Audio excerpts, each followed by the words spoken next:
Welcome to the Jarvcast. It's the first episode. Jarvcast, here we're going to talk about music, talk about sports, talk about what's going on in the world. And it's the end of September. It's starting to get cold out. You got hurricanes in Florida. I got friends out with no power, can't get to their house. I have friends in South Carolina. I'm worried about another devastating storm. And, seems to be a couple every year now. Whether it's Louisiana or Texas or all the southern states there. They're getting blasted every year. I know I love visiting down there. But I wonder how long until you just got to move out. Because it's just going to keep happening. But for the millions without a power, we're thinking about you. And if you have any questions or comments, hit me up, jarvcast@gmail.com. Sports world, I'm thinking about the Cardinals. We just won the Central Division for the first time in a few years. We always seem to get the wild card, but we've won it this year. I didn't expect it to happen. Didn't expect Pujols to turn back the clock 15 years. What a great season he's had. He's hit some clutch home runs. Made it to 700. What a milestone. You got Molina and Wainwright with their longevity and unbelievable careers all in the same team, which is unbelievable. It'll be sad to see Molina go and Pujols go, and it might be all for Wainwright too, but we'll see. But it's going to be weird next year not to have those guys around. But we got some young studs coming up like Jordan Walker and Nolan Gorman. Future looks bright for the Cardinals. But the season is still on. We could anything can happen in the playoffs. We've proven that before. So it'll be exciting to see what happens. So maybe at the end of the next month, the Jarvcast will be talking about how the Cardinals just won the World Series. I definitely hope so. But it'll be sad to see them go. We've had just a great year overall, just with Arenado and Goldschmidt. Great defense. We're stealing bases. It's just the team's been fun to watch. And over the last 5 years, there's been some teams that have not been fun to watch. So if we pull off a World Series, I will declare it the greatest season in the history of St. Louis Cardinals baseball. I mean, with all the milestones, the legends, they could really cement it with the World Series. It's not going to be easy to beat the Dodgers and the Mets, but anything can happen. Football, see last night on the Thursday night game, we had Tua Tagovailoa. He took a bad hit, and it's obviously it looked like a concussion. I mean, his fingers started like freaking out, kind of like on Stranger Things. Like he definitely took some brain damage last night, and could be the end of a career. And he was. I mean, he just had a amazing few weeks to start the season, and it was looking like a bright future. And it's just tough to see. It's tough to watch it live and then think about the consequences, and the hits they take in football these days. I mean, it's always been brutal, but we're learning, of course, about concussions, and And it goes for all sports, even girls soccer, and it's just so brutal and your head can't take it, your brain can't take the damage. And concussions, you just can't. One's too many. And they thought he had one last week, and they brought him out, rushed him back, and it might have been a bad decision because this kid might have ruined his life. But that's football. It's a brutal sport, and all sports are really. These people have taken their lives and they're putting them, on the line every day.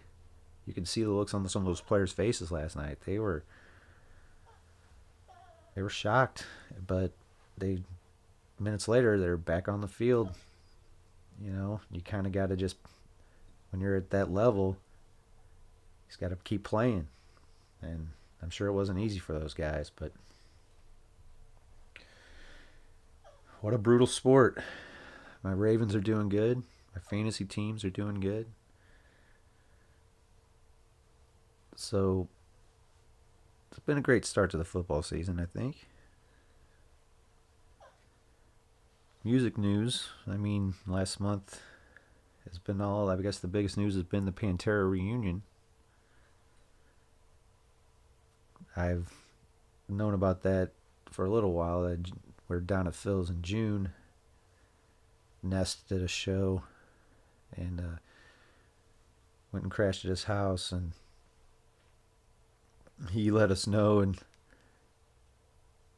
it was kind of funny because he says, I got something coming up, and kind of made me guess.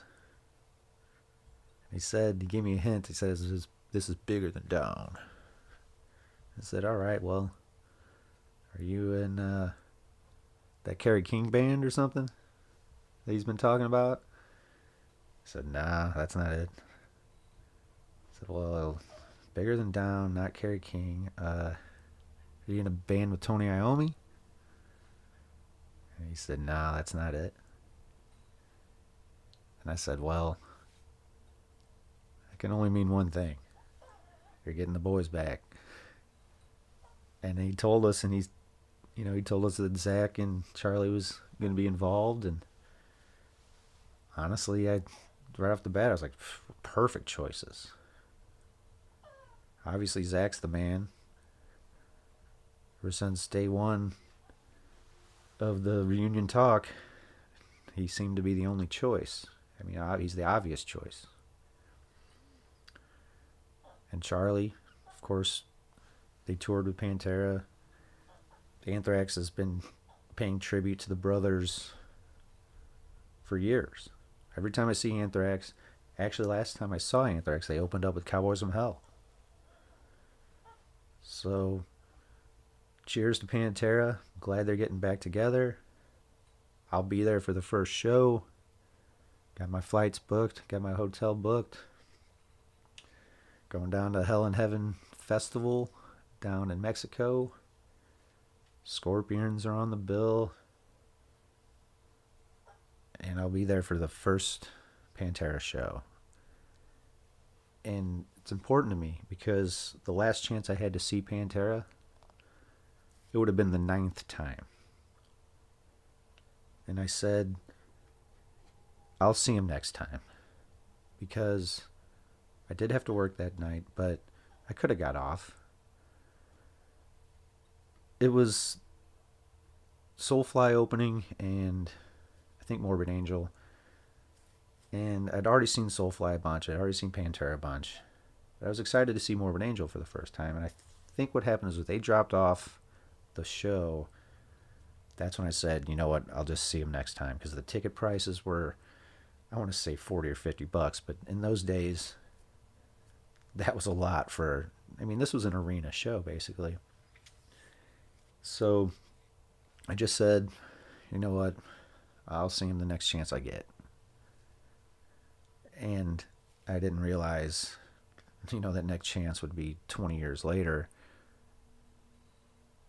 And this is my next chance. And so I'm going to take advantage of that. And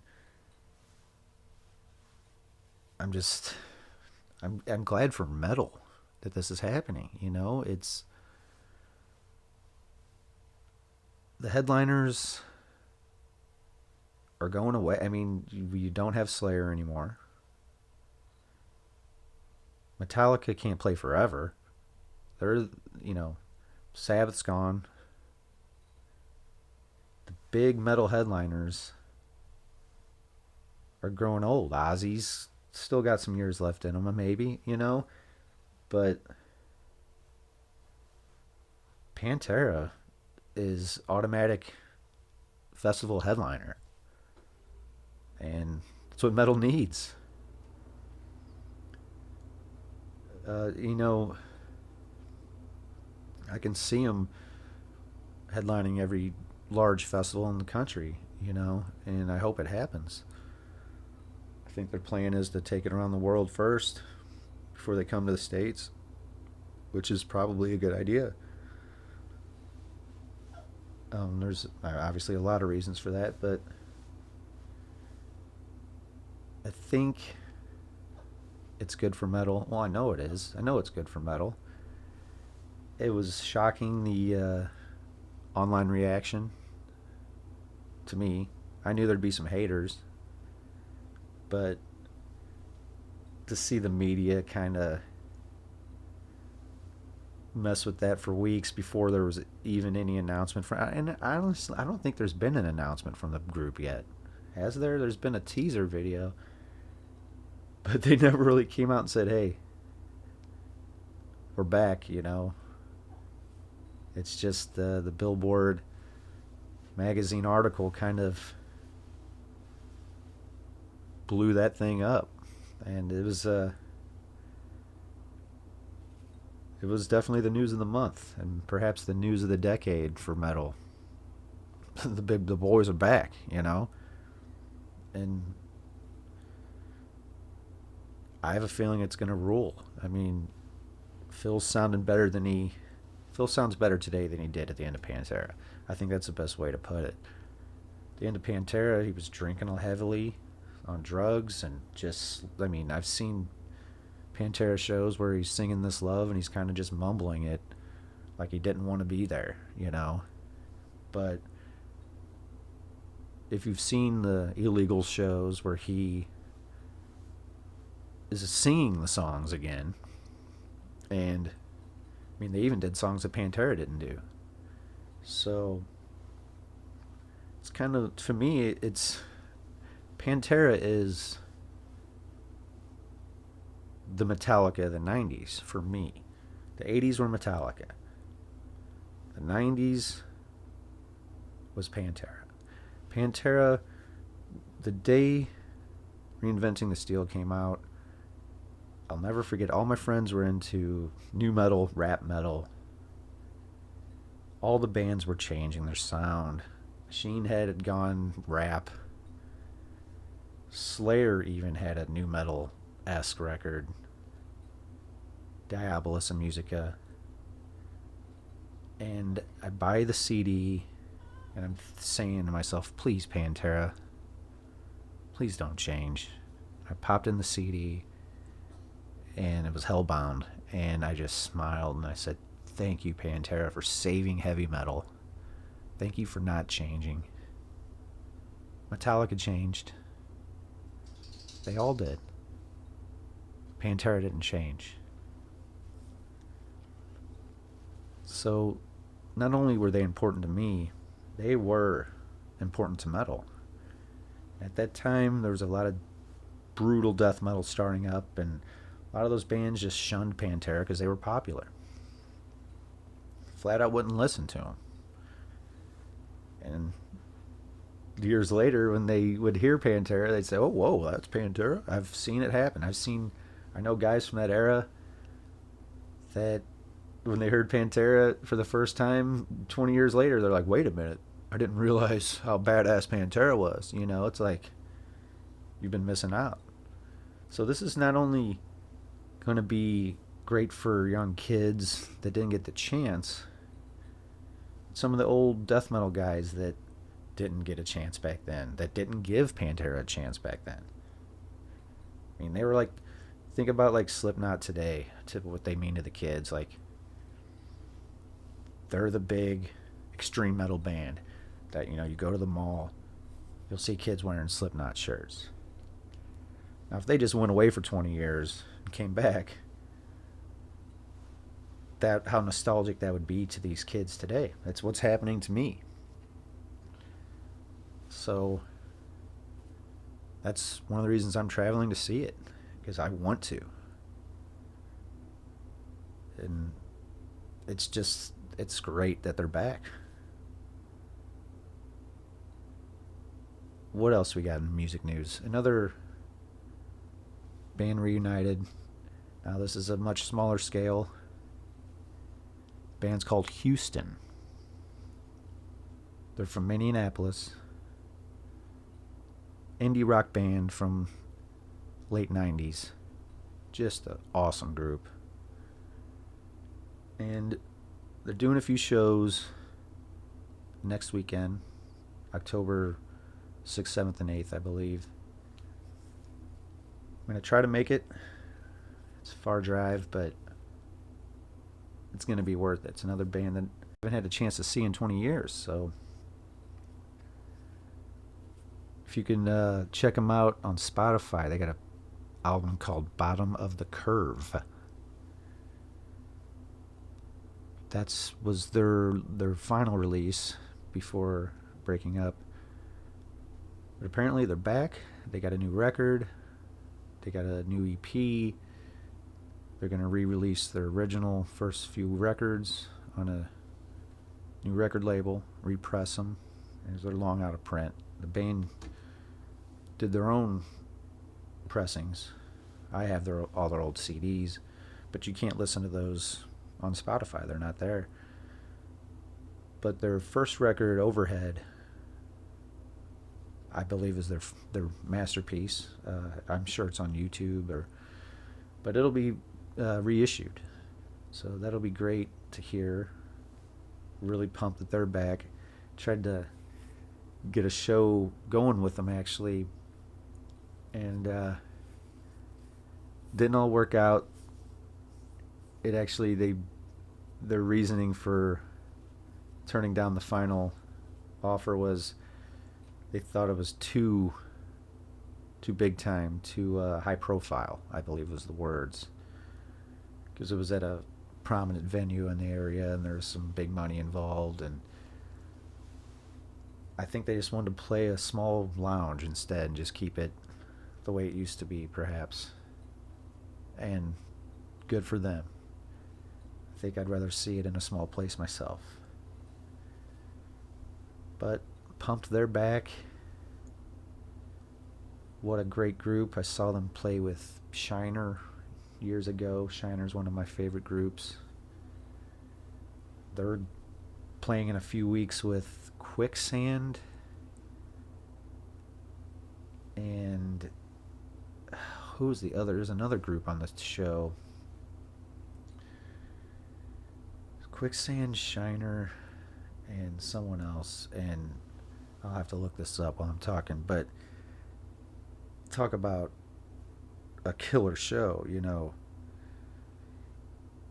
Quicksand's one of my favorite groups. Their new record's great. Their old records are masterpieces. But to see both those bands on the same show is like a dream come true. But I think there was a third band. I'm about to pull it up here. And let's see. I believe it's in Ohio.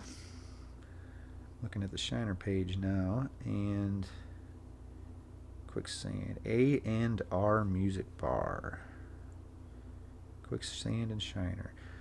Okay, so that's all for that show that they have listed. But I must be thinking of Quicksand, I believe. Or is it, are they on tour with Helmet right now? I think Helmet and... Yes, Clutch is the headliner. So I'm kind of mixing up tours here. Shiner is playing with Quicksand. That is true. But I believe that Quicksand show might be an off date because they're on tour with Clutch and Helmet, two other great bands. So, of course, none of these shows are coming anywhere near St. Louis, which means touring's getting back to normal. So that's good. And wow, what a lineup. Helmet opening up, then Quicksand, then Clutch. Would go to that show. I got some stories from those bands. I guess I could tell my Clutch story really quick. It's kind of embarrassing, but I think it's a good one. We did a show in Chicago, and it was Pig Destroyer. We're backstage, and we had a lot of our family come up from St. Louis. Many, many family members and friends we brought backstage. A lot of them I kind of snuck backstage because they didn't have passes. Found kind of an area with a young lady working security, and I basically told her the situation, like, hey, this is my family, they're not going to hurt anybody. And she understood and let them in, and we got a little rowdy because it was Three Floyds Brewery brought cases and cases of just delicious beers. I don't drink anymore, but back then I liked to have a cocktail. And they brought Zombie Dust and Permanent Funeral and their new beers, and we had ourselves a nice little party. Next door to us was Body Count. My sister, who is not a big metal fan, was a huge fan of Law and Order. Probably her favorite show, and just couldn't believe that the guy from Law and Order is there, you know. And my cousins were big fans and are big fans of Clutch. And sure enough, Clutch is across the way, and singer Clutch is in the restroom, and my cousin's husband follows him into the restroom, which, I mean, you don't do that type of stuff, obviously. And he asks him for a picture and an autograph, I guess, in the restroom, which is also not cool to do. So, singer Clutch, I guess, went and said something to his tour manager. So, you know, who are these people back here? Sure enough, now everyone's upset. And next thing you know, we're getting kicked out of our own backstage, which I didn't know that was possible. I didn't know you can get kicked out of your own backstage room. I thought that was your backstage room to do what you wanted. So anyway, I'm kind of, telling my family it's time to go, we're getting kicked out. And we had watched the Clutch set earlier in the day, and it was a set that was heavy with new songs. And honestly, the last 5 times I saw Clutch, they were all sets that were heavy with new songs. And as an old fan, I was getting quite irritated with it. And I let Clutch know that on my way out. So as we're getting kicked out, we're going to my car, and I get stopped by the Three Floyds owner. Not Three Floyds, but I'm sorry, Kuma's Corner's owner. And he invites us to go hang out with Anthrax later at Kuma's Corner. And so we're like, all right, we're going to Kuma's Corner. We're taking the party with us. And on the way out, right next to my car is the drummer from Clutch and the Clutch crew. And they're like, oh man, Pig Destroyer, what's up? Great set, guys. And I guess they didn't realize that they had got us kicked out of the backstage, or the singer got us kicked out at that point, because it just happened. And you could tell I was upset. I said, I wish I could say the same about you guys. But you don't, and I let them have it. But you don't play the old songs that I want to hear. You don't play the stuff your true fans want to hear. You just play all that new bullshit. And I let them have it, which maybe I shouldn't have done. But it felt good to be like, fuck you guys. I'm an old fan. I'm sick of you guys playing new shit. And fuck you for getting us kicked out of our backstage. And the look on their faces were just shock. I remember leaving like, whoops, probably just burned a bridge there. But Didn't care. That drunk, pissed off attitude. So the next day, I get a message. I think it was from someone at Relapse that said, "Hey, the guys from Clutch want to know your shirt size. They'd like to send you a t-shirt." And so I said, "Sure. Here's my size XL. Have them send a shirt." And they sent me an old shirt from the early days. It was from the self-titled album. And it was kind of like, thanks for being a fan of the old stuff. But apparently, maybe they took it to heart, because I've seen the last few years have been heavy with old songs. So you're welcome, Clutch fans. It was the Jarv that did it. No, I'm just joking. But that's my Clutch story.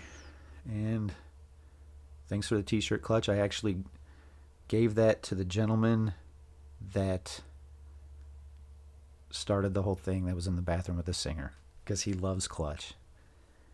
And he got that for Christmas. So little did you know that the guy that pissed off the singer ended up with that shirt. But what a great group. Talk about a band I've seen 100 times. That Clutch might be the band I've seen the most. Well, besides bands that I've toured with. Tickets that I've purchased tickets to and seen back in the 90s. Clutch, it seemed, opened up half of those shows. Saw Clutch open for Pantera, the American Theater. I was on mushrooms that night. And no, I think it was acid. It was acid, because Neurosis opened up and they had a bunch of videos and we were all kind of freaking out. And I remember we ended up in East St. Louis with a blown out tire, and the cops actually came up and said, "What are you guys doing here?" and escorted us to the police station and helped us get the tire fixed. So it was quite a night. But that was the week that Phil overdosed. And we thought the show wasn't even going to happen, because Phil's dead in Texas, basically. And they ended up playing the show, which was unbelievable, because it was only like a week later. And they opened up a Suicide Note, and it was just like, holy shit. Well, it's coming to the end of the Jarvcast. Hopefully next month we'll be talking about Cardinals World Series and how great the new Houston album is. Thanks for listening. Peace.